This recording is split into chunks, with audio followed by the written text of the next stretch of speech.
Okay. Hi. So this is Abby Martinez giving a speech on permafrost in American soil, preferably in Alaska.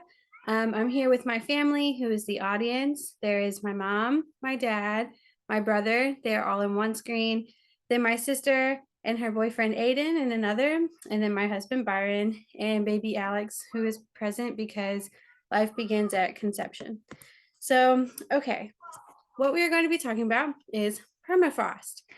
I am here to persuade you that permafrost is a real and important part of climate change and how it is affecting America, specifically Northern Hemisphere America, today.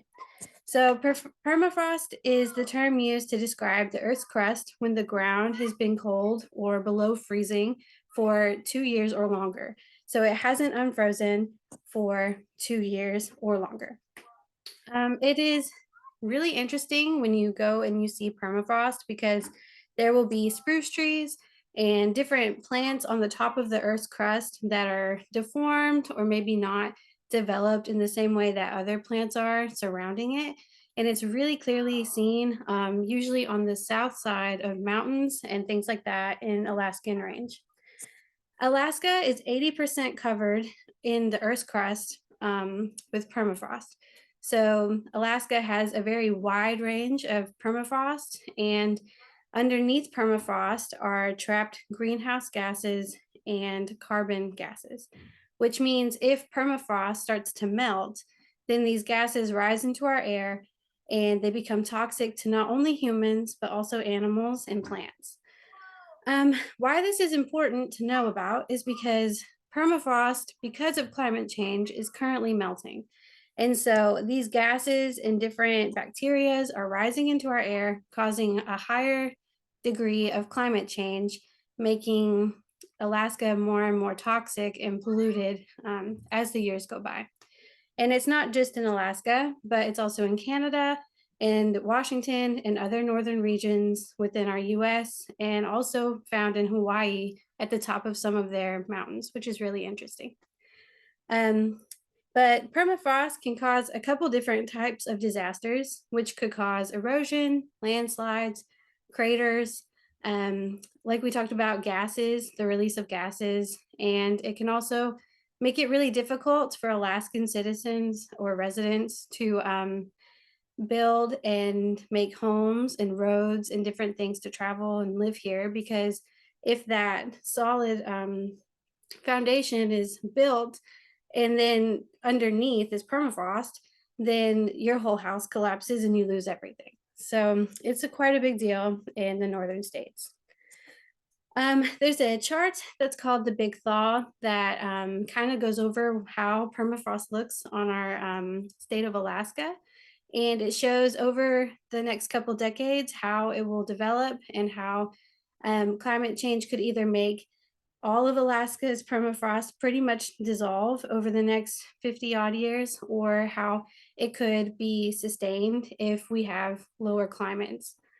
Let's see, climate change is one of the major issues for Alaska's wildlife and different things here because of the permafrost and the permafrost dangers. But one really cool thing is that the wildlife in Alaska can actually preserve the land in Alaska. And we can keep Alaska's land solid and stable if we use grasslands and the animals who usually graze on grasslands to maintain the soil and maintain the bacterias and different things that grow wherever they are grazing. And Alaska in the next chart is full of different types of grasslands and spruce trees and all kinds of different mountainous ranges. And if we take the animals and we preserve the land by raising them to, um, what's the word? Like to graze throughout different regions, then we can preserve these because when they trod on the soil, they're breaking up the permafrost that potentially might spread throughout this crust, and then it dissolves it and makes it stable, makes it where it won't spread to other parts of the ground and different things like that because the animals are eating on it, they're fertilizing it, and they're doing different things which naturally keep permafrost at bay, as well as keep the climate from rising because there's no gases trapped underneath the soil to make the climate heat up underneath the Earth's crust.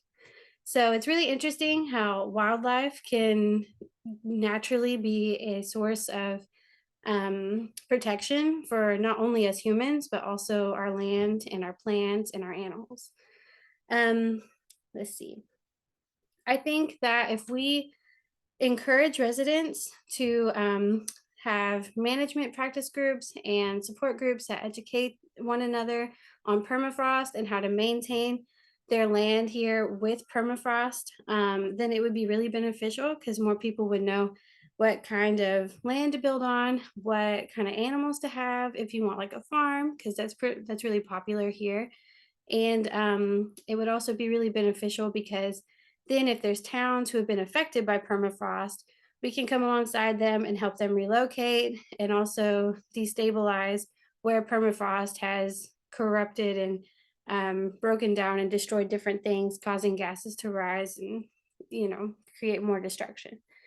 I also think it's important that we use federal government funding to keep our roads and different things maintained. So then, when there is permafrost cracks or different deformities within our soil that's already been developed, they can go through and they can fix it, repave it, break the permafrost while it's in the early stages of creating that permafrost layer, and be able to maintain our soil at least a little longer, or a couple decades longer than we would if we had no maintenance at all.